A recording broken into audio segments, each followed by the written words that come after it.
She talks to the people all night long, chatting and a gabbing and a singing her song. All the divas down on Rainbow Street love to hear Toni go tweet, tweet, tweet. Talking Toni, talk, talk, talking Toni. Oh, talking Toni, really gonna talk tonight.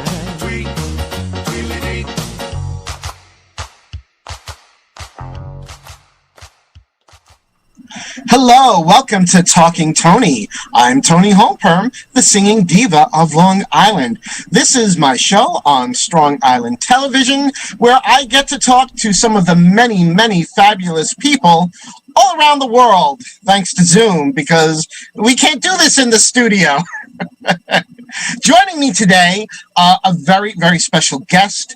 He is the writer and director of the critically acclaimed, multi-award-winning film that is currently out in virtual cinemas, The Garden Left Behind, Mr. Flavio Alves. Hello, Flavio. Oh, what happened? Did we lose Flavio? Yeah, I hate to say it, we lost him. Oh no! He was here, and then we lost him. Well, unfortunately, this is the reality that we're dealing with these days because of having to use Zoom, and everyone is relying on the internet and their ISPs. So, what exactly should we do, Bobby? I think he's going to be back any moment. So, you have anything you want to let everybody know that you're currently doing? I just want to let everyone know, after today's program, I'm actually doing a double header. He's back. Oh my, what happened? I don't know. Oh my goodness, like I lost 20. How do you right now? I did the most fabulous introduction of you, Flavio, and you're Yes. sitting there, and I'm thinking that you're listening, but I guess it was just the frame was frozen. I don't know what happened, but I'm here. You know? You're here. Thank goodness. Thank goodness. Well, as I was telling everyone, you are the writer and director of the critically acclaimed multi-award-winning film, The Garden Left Behind. It's currently out in virtual cinemas, and starting September 8th, will be on video on demand, I believe on iTunes. Where else is it going to be? Oh my God, it's going to be iTunes, it's going to be on Amazon, it's going to be in Vudu. Oh my, I don't know. It's so many other places, that is going to be playing, but people can easily find it if they go to our website, The Garden Left Behind. Garden Left Behind. Okay. No? Now, before we get into The Garden Left Behind, because there was a lot to discuss about it. You were so nice. You let me see a preview of the film, and I told you after I watched it, it was just an amazing film. It just grips you in so many different ways. I don't know if I have all the words to describe it, but before we get into that, Flavio, you are actually you received political asylum. You're originally from Brazil. Yes. And you came here to the United States and applied for and received political asylum. Can you tell us a little bit about what were the circumstances in Brazil and what brought you here to seek political asylum? Well, I come to the U.S. in 1997 after I wrote a book in Brazil about my experiences as a gay man in the military, and oh, interesting. Yeah, after that I was in jail for the day, and then they released me. Then I could not find work because that's how it works, and if you don't leave the armed forces in a good terms, you don't have an opportunity for jobs and anything else. Then I started facing threats. Then I came to the US, but I thought I would come here I would stay here just for a while, just to wait things calm down. But I then realized that I could not return because they took my passport away from me, So oh, wow. I was a stateless person. So I went to the United Nations, and I was they gave me, they call refugee travel document. And still at that point, I did not have a refugee status, just have a paper that I could go to other places. And then I applied for my asylum, and then took about a year. So in 1998, and it was approved, So I was one of the first gays to apply based on that ground, based on sexual education. But also it was a combination of political opinion because I wrote the book, and also my sexual orientation. It was both. And you actually, for a time, worked for Senator Hillary Clinton. Yes. Yes, I was her assistant when she was. Oh. She was then a senator, right. U.S. senator in New York. So yes, and also I worked for Anthony Weiner, the Congressman, Anthony Weiner. Okay. Which is a good friend. And it was a great experience, but it had some kind of limitations on how much I could do in politics. And then I took a few classes in film while I was in school. My major was political science. Right. I took a few classes in film, and then I realized that it didn't take much to realize that was my passion. I was working politics, but sooner or later that would happen, that I would switch to film. But it was interesting because I found lots of parallels between politics. I was going to say, I'm sure there's a lot of screenwriting and acting going on in politics, as there is in film. Yeah, thank you. But also in terms of, I think in politics I learned a lot how the world function. And now as a foreigner, it was a great opportunity to see, how society function, here in America. And but also there are other things that was very interesting that helped me a lot along the way as a filmmaker, which is a fundraising strategy, because in politics that's what we do. You yes, you have to be very good in fundraising. And I know I'm getting emails from Joe Biden like every day. Getting more and more. And I'm sure he's personally sending them to me. I'm convinced. And by the way, don't forget, send something to this man, because this man, yes, this man had to, he has to get there, to that chair, and so I'm helping him. Yes, and so I'm very excited to be supporting him, and yeah. As am I.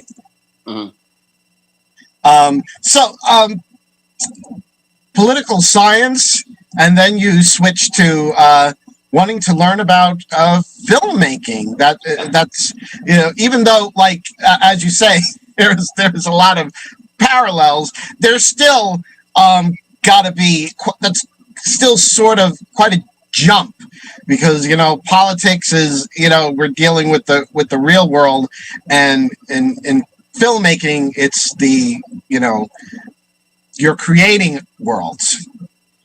Well, but you still have to engage people. True. Yes, true. A politician, a filmmaker. I'm doing it now, because the film is done, and now I have to get people out of their homes to, not now because of COVID, but I have to push them to actually go online and pay $10 to watch our film online. And this is you have to engage people. And, yes, very so true. I see you can't escape it. Those two, they are they pretty much do the same thing, and I just think that I have more freedom with film, because in politics there are so much you can do, but with film, every film is different, so it gives me a fresh air every time I move from one subject to the next, and so I have to engage a different communities. So I have to it's different crew and a cast for the most part, although the main people, we keep the main people, but for the most part we have new faces and new communities, and yeah, but it's very exciting. Of course. And let me ask you, Flavio, what one of your first films? I was, because whenever I'm having somebody on, I've got to be like, that girl on Facebook who wants to know about a guy. It's like, oh, what's his favorite restaurant? Oh, what sports team does he like? One of your earlier films, it was which was it? Tom in America with Burt Young and Sally Kirkland. Yeah. Amazing actors. What was that like working with them? I love working with all kinds of people, and working Sally and Bert, they brought so much to the film, and the experiences as actors, and but also, to be honest, we have those stars also because they bring some value to the picture, and right. And now that's the reality, and they helped sell, with the images, sell the film, and it was good work with them, and then I couldn't expect more from my actors, and they helped a lot to push the film when the film was out, and it helps when you have a good team behind you, Of course. Yes. Another film that you worked on, The Secret Friend. What can you tell me about that movie? Oh my God, Secret Friend was the film that launched my career, basically. Because because The Secret Friend was about this lonely lady who had no one to talk to, and you could tell that she was very depressed at home, alone, nobody to talk to, and then the phone started ringing every day at 3 p.m. But the person on the other side never said a word. So in the beginning, she was annoyed by that, but that person, without saying a word, became her best friend. Called The Secret Friend, But there is a little, and this guy, for some reason, stopped calling her. I don't want to say much because I want people to see the film. But there's something in the end that's going to do that's going to surprise everyone. And the beauty of humanity, and the film was very popular.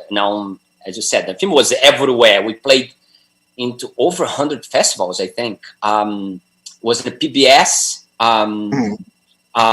It was incredible experience working with Viola Harris, which was the main character. All my cast and the crew was just like incredible, and that film launched my career. And again, it's not because I don't do only LGBT films, and I do have a lot of LGBT films, but I do all kinds of films, all kinds of stories that can touch my heart, in different ways. I'm always excited to take that story to the mainstream and show other people, and That's very, very interesting.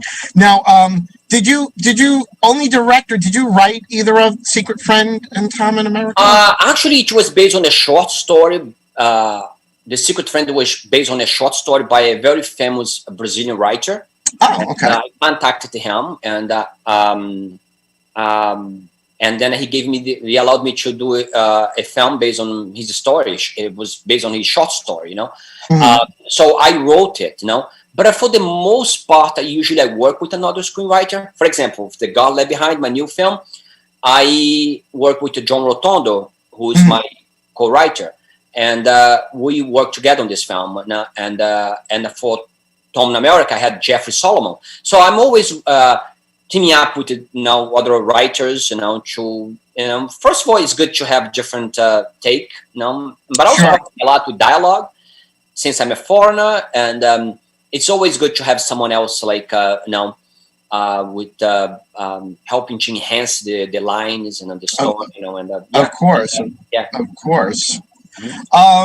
Now, speaking of The Garden Left Behind, as I was saying, you were so kind to send me a preview link to watch the film. I was all set to come into this not knowing anything except the press and from the trailer and all, but you were so nice. You sent me that preview link. I was able to watch the entire film, and of course, I have to ask you, what inspired you? Because this film, you are one of the co-writers of the story, and this is an original story, correct? Yes, it is, but it was based on testimonies of over 100 trans men and trans women who shared their stories with us, and and those stories inspired us to tell the Garland behind. Again, it was all based on it. We came to, when we start work on it, we didn't know where that research would take us. So so it took different turns. But again, it was all based on those testimonies and what we heard from the community, and what was like the impetus for you to seek out those testimonies, at the start?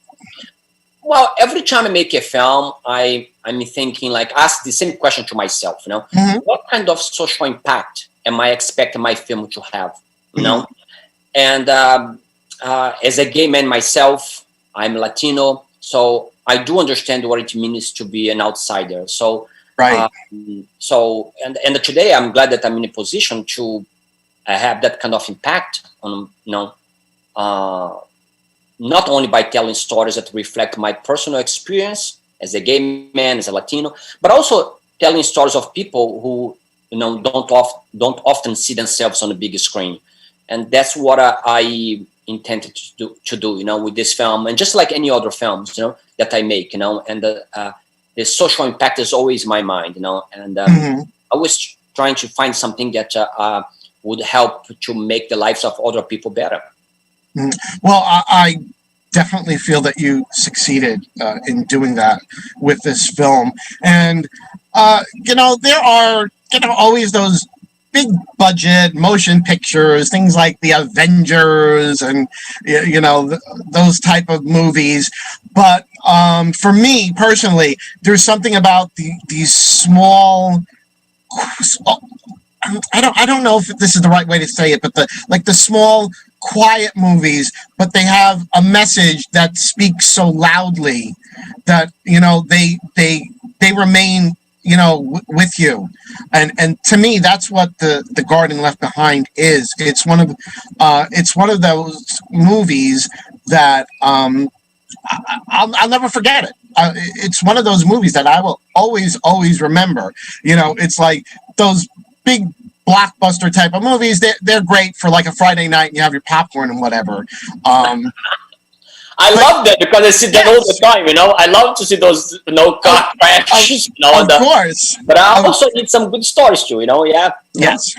Yes. But, but the story of The Garden Left Behind is just so important. I hear a lot of people who have been speaking about it saying how important it is right now, especially today. And one of the things, as I was on Facebook today, because it's a story about a transgender woman, but really it's a human story.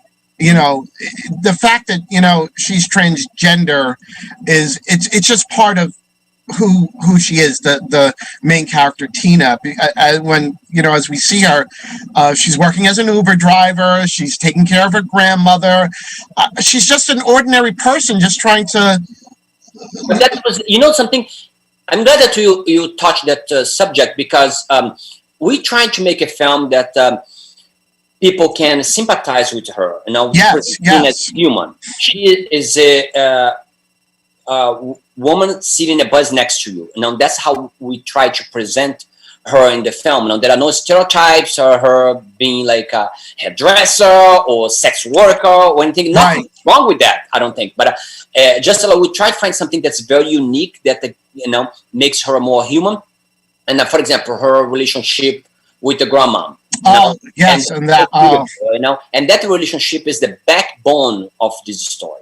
And how much they loved each other, but also how much they misunderstood each other. So it was very important for us to show that, that there is love, but also there are some misunderstandings, between them, and that. So just we but again, it was all based on those testimonies, you know.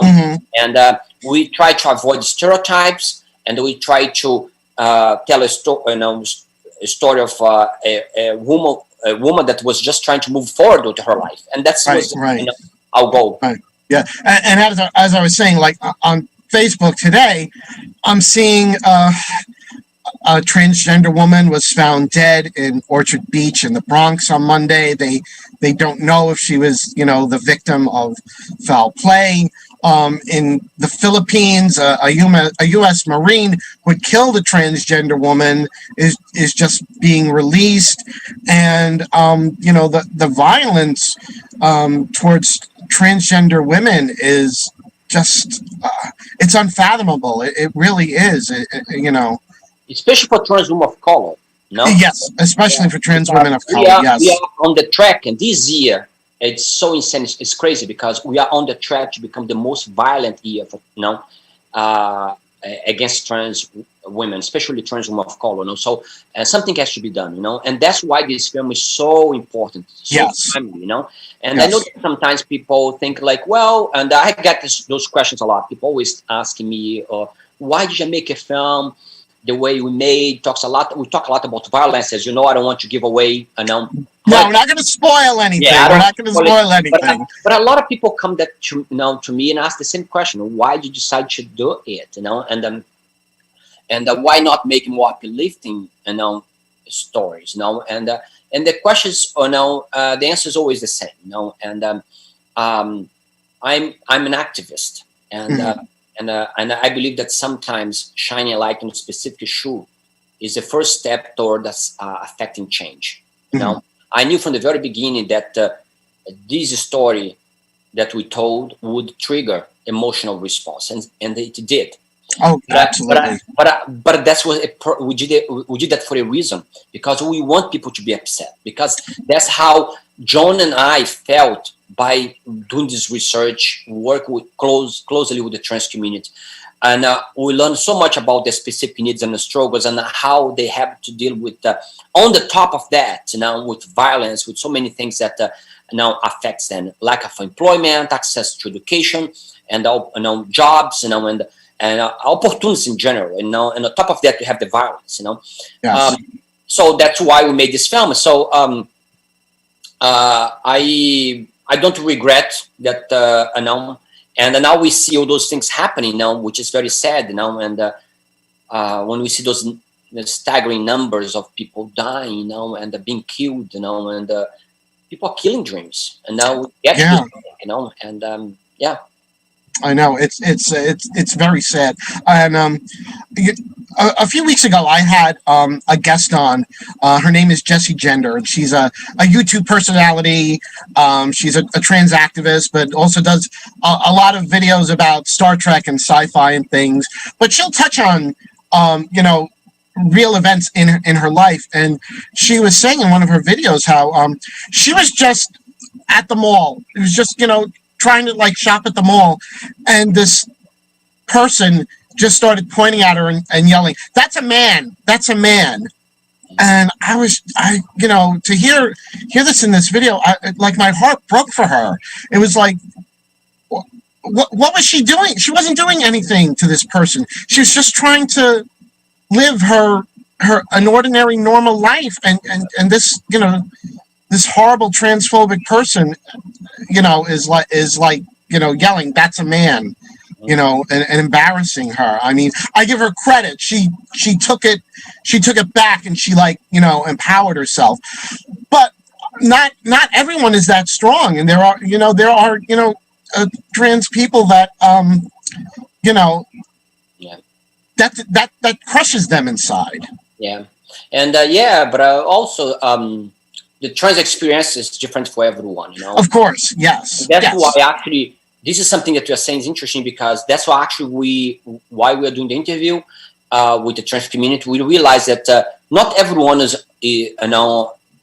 on the same page, and that's why Tina, she's more like in the back seat as opposed to the other girls who pushed her to become an activist. Right. Tina was kind of resistant, So, and we tried with that scene. We tried to show that not every trans woman now or trans man, they engage in activism, but just for being who they are, it seems to be like a natural thing, right? And for most of them, it's real because it's a matter of survival, and Right. they do things because they want to protect themselves, and they think that if they are together as a group, they are stronger, But not everyone, not every trans man and trans woman are as active as the other girls in the gal left behind, And I'm so glad to see like Tina in the movie. She became an activist, But it's sad that there are so much social stigma and there are so much misunderstanding surrounding the transgender issues. Yes. But that's the reason why we made this film. Yes. Yes, and I can't tell everyone enough. You have to see this film. Especially if you're an ally or a supporter of the LGBTQ plus community.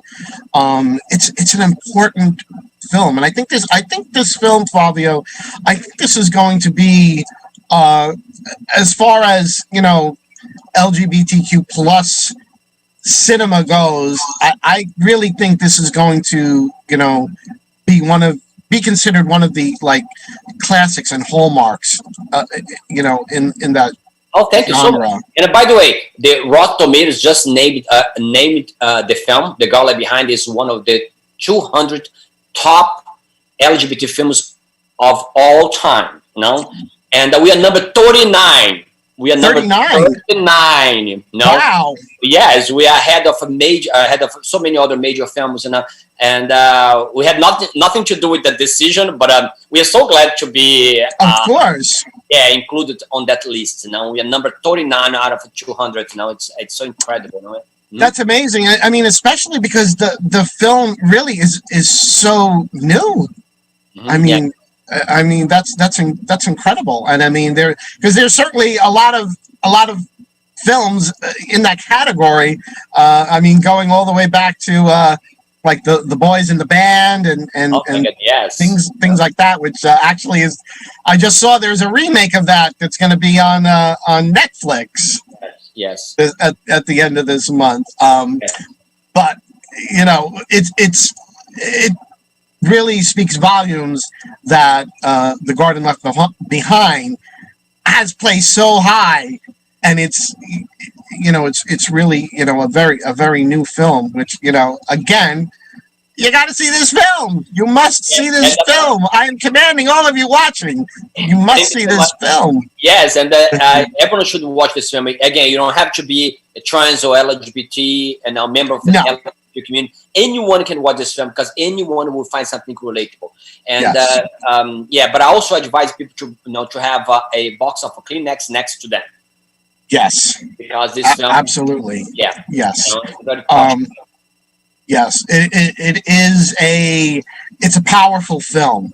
It really is, and it just I was like sobbing at the end. I was a mess. Thank goodness, I had waterproof mascara on, so I didn't turn into a raccoon. But but it really is such a powerful film. I can't wait because I watched it on my little iPad, and my husband didn't get to see it. So as soon as it comes on Amazon, then I can watch it with the Roku on like my big screen TV. So I can't wait to enjoy it, like that.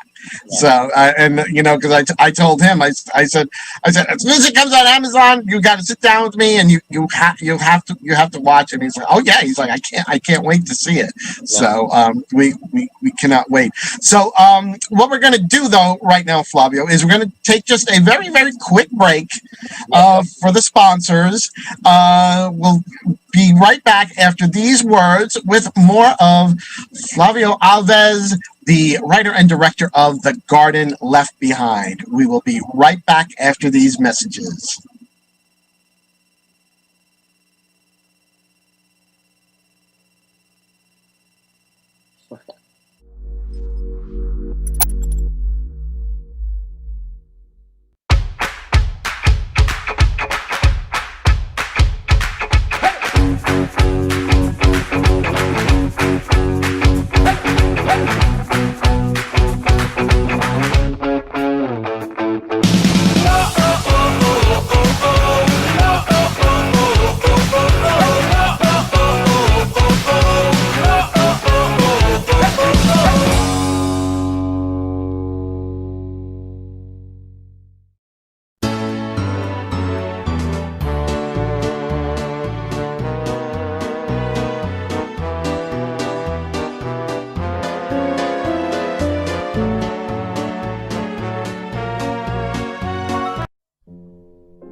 Hello, everyone. Welcome back to Talking Toni. I'm Toni Holmberg, the singing diva of Long Island.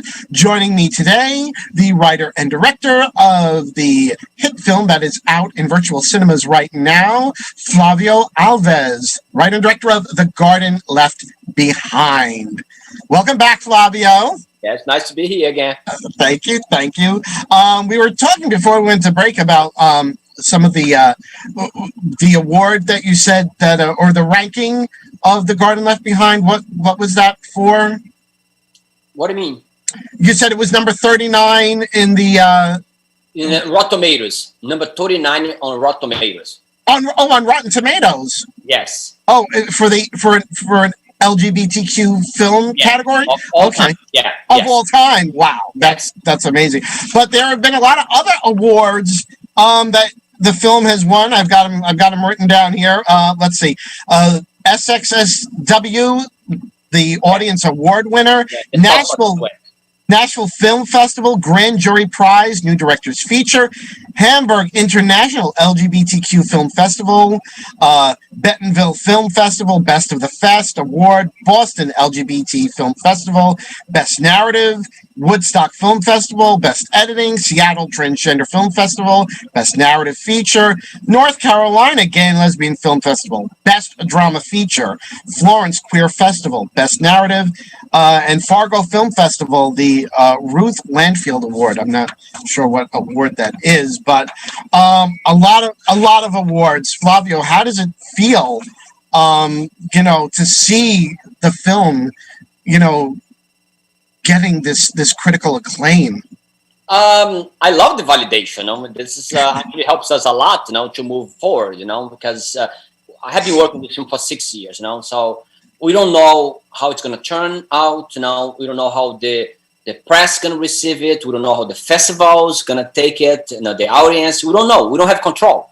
Right. The only thing that I have control is trying to make the best possible film. And then once you put it out there, it's completely up to the audience. It's completely up to the film critics, the festivals, and to embrace it. So I don't have control. So I'm very happy that we are right now 93% on Rotten Tomatoes. Mm-hmm. We are 96% audience on Rotten Tomatoes. So again, the film is doing phenomenal. It's doing so well. We are very happy with the results. But it's I don't know how we got there. Well, it's a beautiful film, and that's why. And you can see everyone involved gave like 110%. Really, you can. There's actually two very well-known stars in The Garden Left Behind. You have Ed Asner and Michael Madsen. Yeah. Tell me, how did that come to be to get these well-known actors involved in this project? Well, we wrote the script, and then we sent to our casting director, who sent to different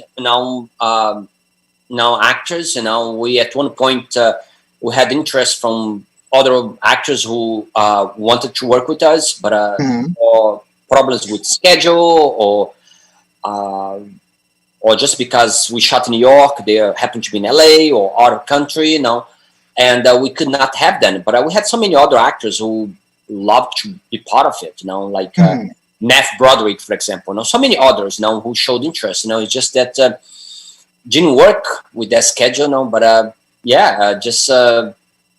then Ed Asner, who he read the script, and he called me and said, like, I want to be in this film. Wow. Timing and so important story, and I want to be part of it, And then for me, it's just it's incredible to have an actor like him, calling you, say, like, I want to work with you, and how often? Of course. That, and sometimes I have to fight to get convince someone to be part of your film, and here is this incredible actor, with 5-time Emmy winner, and right, calling you and say, I want to be in your film. I want to work with you. So it was great. He came from LA, and he spent 2 days with us. We shot his scenes, and it was great experience to work with not only him, but also with Michael Madsen. Oh, and let me tell you, I had such a crush on Michael Madsen. Oh my goodness! Let me tell you, Michael Madsen. We all have. Oh my goodness! oh my goodness, Michael Madsen. What an and still such a handsome man. Yeah, he is. No, and he was very kind. Even like now, he's promoting the films now and going out of his way. Both of them, Michael and Ed. They have been supporting the film so much because they know the film is coming out now and they know how important it is for them to stand behind the film.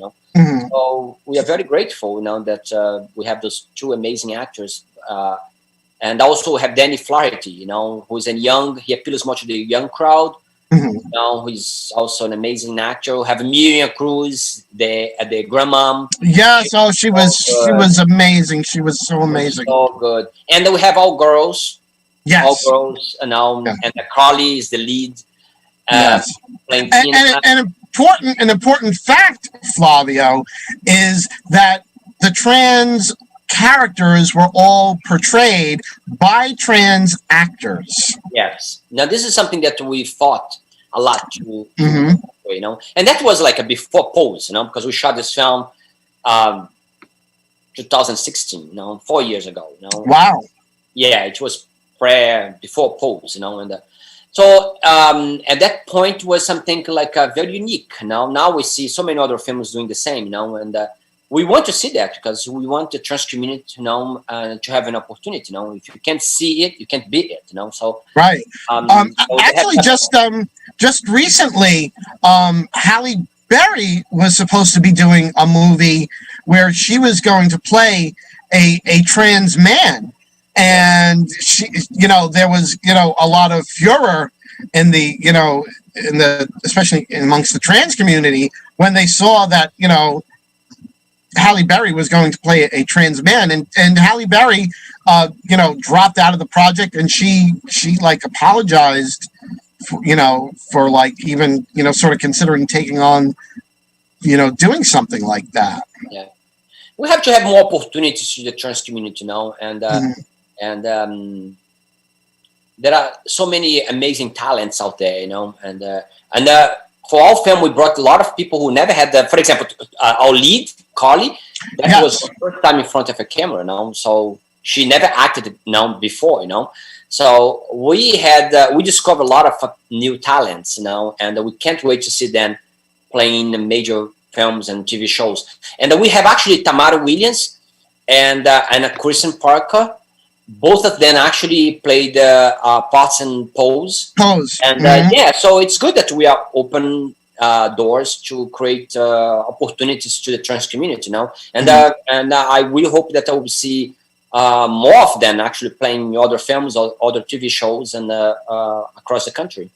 Right. I mean, these days you couldn't imagine, like, a non-Asian person playing an Asian character, or a Pacific Islander character not being played by somebody from the Pacific Islands.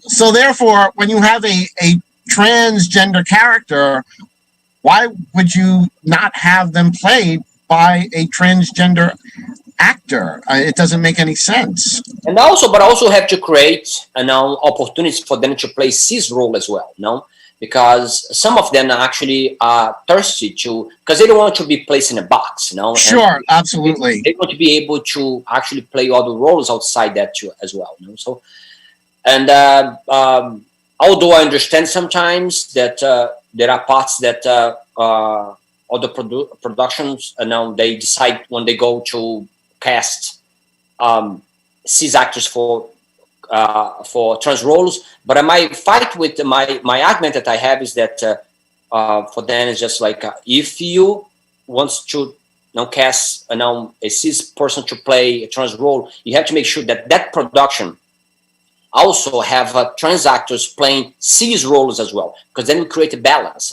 because I don't want also to be hypocrite saying like, oh no, but a trans person should and trans role should only go to trans person. One, I'm also advocating for them trans people to also play cis roles, Of course, then, yes.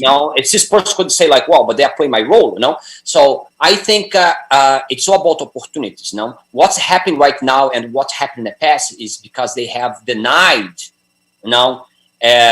opportunities, So it's all about opportunities. If I see them having an opportunities to play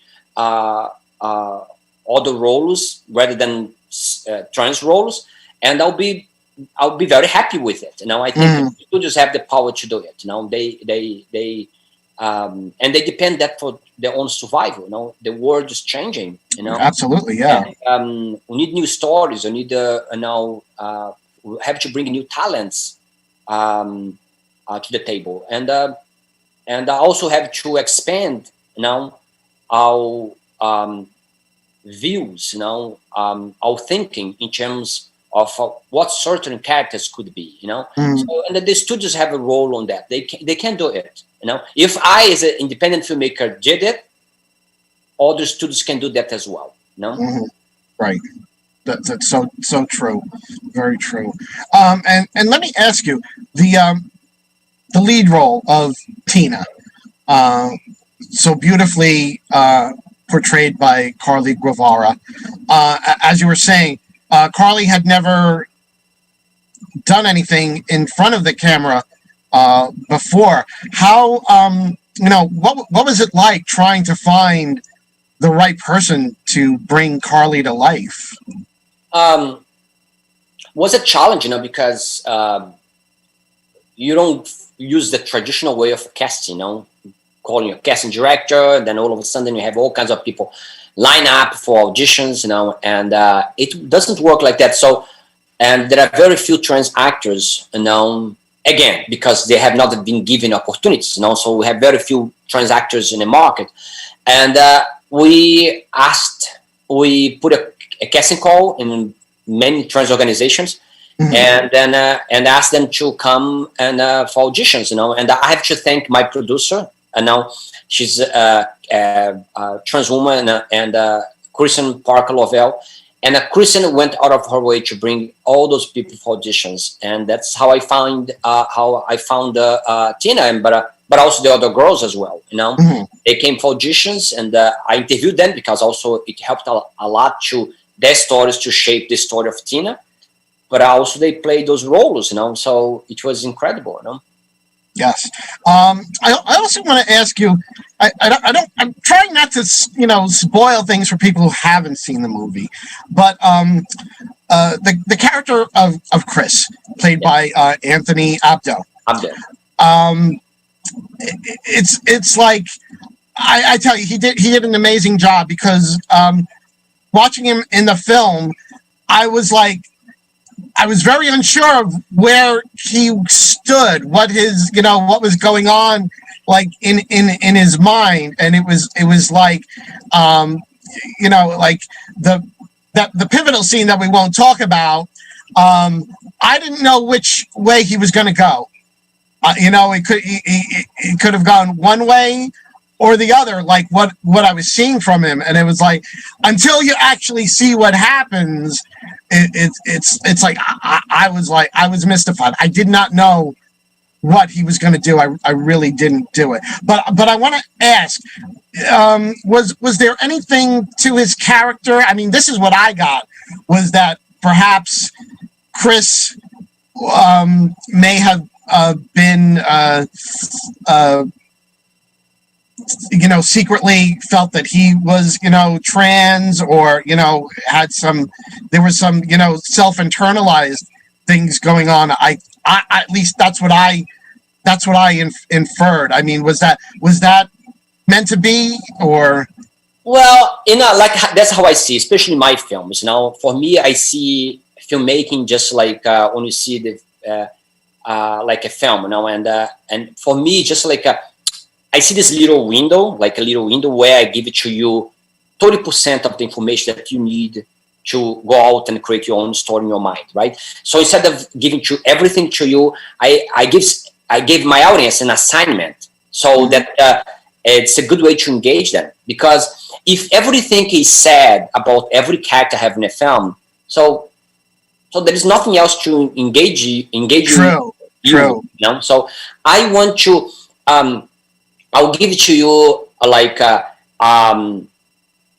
few questions as well, you know, because I want to, when you leave the theater, I want you to be questioning yourself, you know, why did you do this? Why did you do that? You know, that's what happened to me after I saw the film. Yeah, I'm like, I think wait a minute. You know, there's a problem because, you know, this question I would I will respond this question different way if I was like in a festival, for example, in a Q&A at festival, because then everyone had seen the film, right? So I could get in depth, you know, and explain to people how I felt and how it was important for me to have that character in a film, and to be very ambiguous, you know.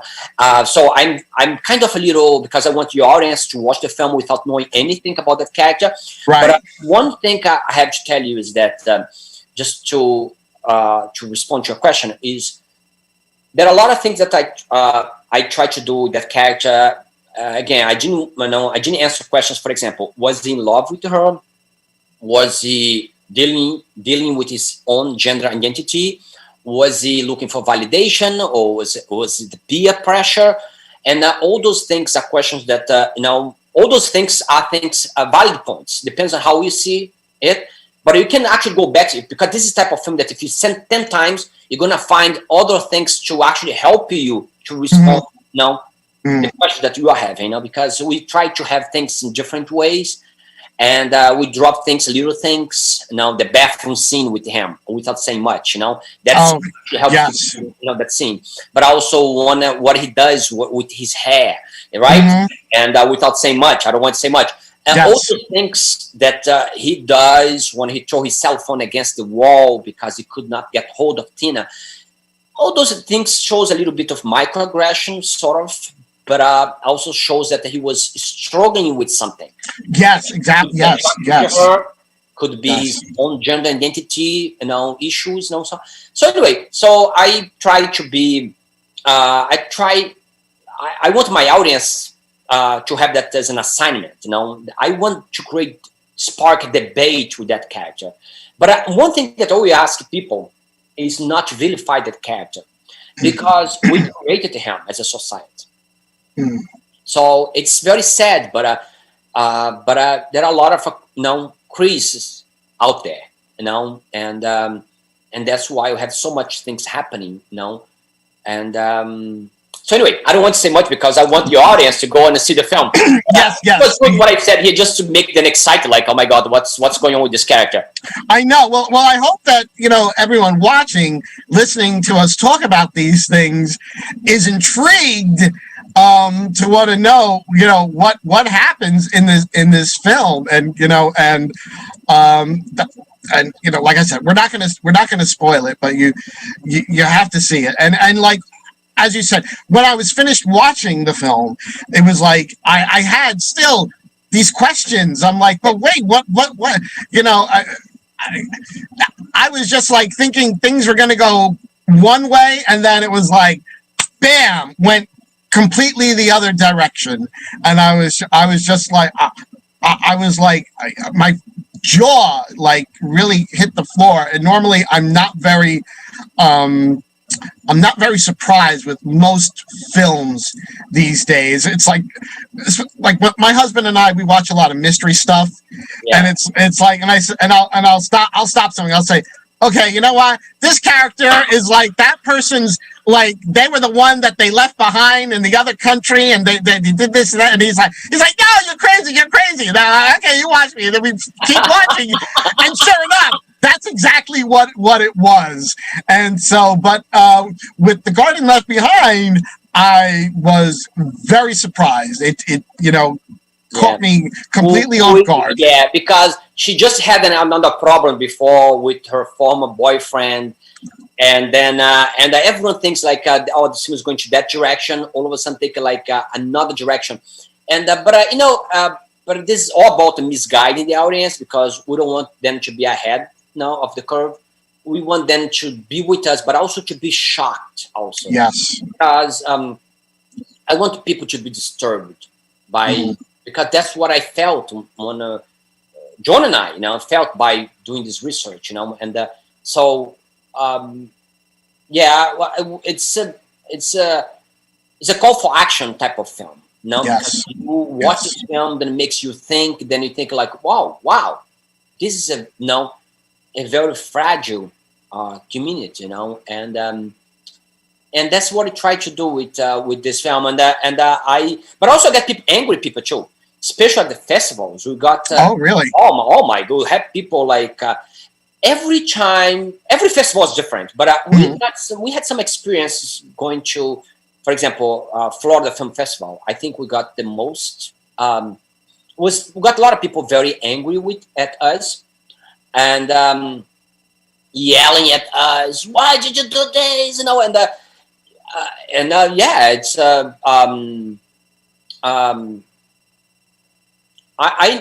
I said, I knew that the film would spark that kind of reaction. We knew that, but that's the reason why we made this film. And I'm so glad that John and I, when we had to, after heard so many trans men and trans women, and then we made the decision to take that step and then also with the support of the trans community because they have been with us through the process of making this film. They have been part of the table, part of the discussion, and in helping to tell the story. So I'm very proud of the story that we told. But but some people took it personal, and sometimes we screened this film at the Transgender Film Festival in Seattle, and we saw people actually leaving. Wow. The screening room, but and then a lot of people, and a few people, not a lot, but a few people very angry. But something, and still people vote for our film as the best film of the festival because people also understood the importance of the film. Some people told me like I could not watch the ending.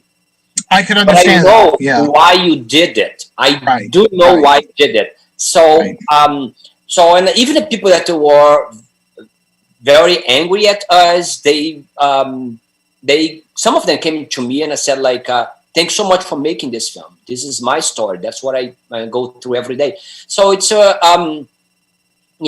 but also the grandmom at the ending, she was she's a kind of a little because there is an arc with her character, right? Not accepting in the end, embracing Tina's identity, and her dream to go back to Mexico, and the definition of home for them are different, right?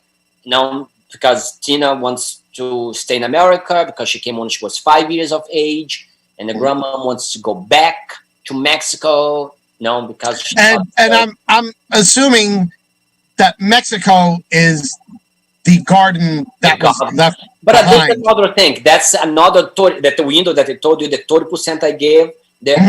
Now you have to figure out what they mean by this garden left behind. Oh, so there's layers. Yeah, there are layers because could be Tina's body, could be the food. And what this whole thing represents to both of them. So. And that's the garden left behind, But again, I want my audience to, because a lot of people ask me, but why the garden, And then I answer with a question, why do you think it's the garden represents in this film, And interesting enough, I have people saying different things that actually surprise me. It's so good when actually you give assignments to people so that they can fill out the blanks, You don't give every answer to them, so they can actually help you to formulate their own ideas, and you force them to think. I think it's beautiful. The way we achieve it. Now it's not a perfect film, and still it's an independent film, but it's a film that forces you to think, to again to see understand how vulnerable those lives are, and sometimes people have to step outside the comfort zone to understand other people. Try to put yourself in someone's shoes. That's what we try to do with this film, and I think we achieved it. And I think even people who watch the film, it's going to.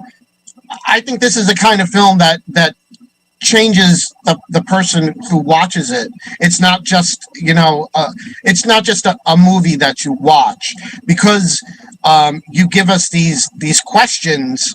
I think even for myself, it's like you have to ponder things and think about, is that something that I ever thought, or that did I ever feel? And so it's that kind of a movie that it gets into your head, as well as your heart. Yeah, and just like my producer told me this morning, and he said like, man, we made a history. We made a history. And I'm very proud to have the best team work with me, and I work with my producer Roy Wall, and he's my superhero. He made so many things, possible in this film, and he fought so much to get this film done. And he's a straight cis man, and yeah, we won't hold that against him too much. No, we will not. But he is incredible how much he fought for this film, how much he embraced this story. So I have the best team, best cast, best crew, and very proud of it. And do you have? I know you're planning on taking a well-deserved rest, because this has been a 6-year ongoing project for you. But after that rest, is there going to be more film? Oh yeah, we have 3 other films in the pipeline, and but as I said, now I need to take a break. I need to take of course a month or two, and I don't know what I'm going to do now. Maybe I don't know. Drive from, because I'm between Florida and New York, but I think it should drive to like Montana, or to the West Coast. Spend like a month just traveling, driving. I love driving, and I need to disconnect myself from the filmmaking, and I need to recharge my batteries. Of course, and, because it's a brutal process making a film.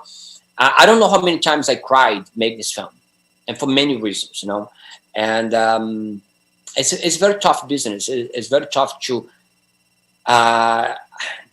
engage people. I feel that just like it takes a village to make a film. You have to move mountains to get anything done in this business, especially if you don't come from money. And the way you made the film it's incredible. So so we're very glad that we're now in the very end, and the film is now can go on its own, we don't know, and I'm free to move to something else. Yes, and of course, Flavio, if you ever need a singing drag queen for please, in one of your movies. Yes, no actual auditions. You come straight, gonna work with us. Next film, I'm gonna find something for you. Promise. I'm there. I will do. I will do it. I will do it. I would love to. I would be so honored, Flavio. I cannot tell you. Awesome. Thank you so much. I don't care. I'll just, even if I have to just stand somewhere, and of course look pretty, Oh yes. Yes. But I'd be happy. I'd be happy just with that. It reminds me of the girls from the Hairspray. Yes, right. Yeah. I love it. Well, unfortunately, Flavio, it's the end of the show. Like I told you, it's like the hour goes so fast. There were so many more things that I wanted to ask you, but we'll have to get that for like the next time that I have you back on. But in the meanwhile, the Garden Left Behind, please tell everyone where they can find out about it, where they can watch it. Yes, they can go to thegardenleftbehind.com. Has all information about screenings, upcoming screenings. But as you said, on September the 8th, it's going to be available Vudu. It's going to be at Amazon. It's going to be available iTunes. It's going to be available in most streaming platforms. Yes. So anyone can watch it. But I think my favorite is always Amazon and Vudu and iTunes. Mine too. Very easy to connect and go there and Mine watch too. I'm on Amazon. Will be on Amazon Fire, so we love Amazon. Yes, Amazon is great, but iTunes and the Vudu, they are good too. They're good please too. Go there and watch the film, and everyone that's watching the film, if you can go also after watching the film, you can go to Rotten Tomatoes and also rate our film. Rotten Tomatoes and IMDb, and rate our films. And rate the film. And actually, in 2 weeks' time, Flavio, having had you here on my show, we're going to have some of the cast from The Garden Left Behind. We're going to have Carly Guevara, Anthony Abdo, and Ivana Black are going to be my guests, and they're gonna maybe talk a little bit about you this time. But all the dirty, they have so much dirty, Oh, don't worry. There may be some tea spilled. You can ask them because they I will. Yeah, they can ask them because they will tell you a lot of dirty on the set. Thank you so much. Thank you. Flavio, thank you so much for joining me tonight. The Garden Left Behind, an amazing film. I cannot tell everyone enough. See this film. And of course, check out thegardenleftbehind.com. September 8th, it will be on every streaming platform, Amazon, iTunes, etc. And in 2 weeks' time, some of the cast of The Garden Left Behind will be my guest right here on Talking Tony. So again, Flavio, thank you so much. Thank you. And good night, everyone. And please, everyone, stay safe. Bye-bye. Thank you, everyone. Thank you.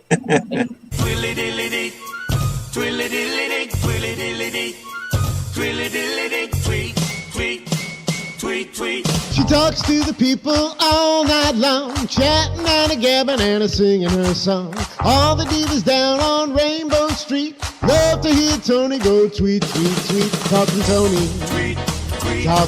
Talking Toni. Whoa, Talking Toni gonna talk tonight.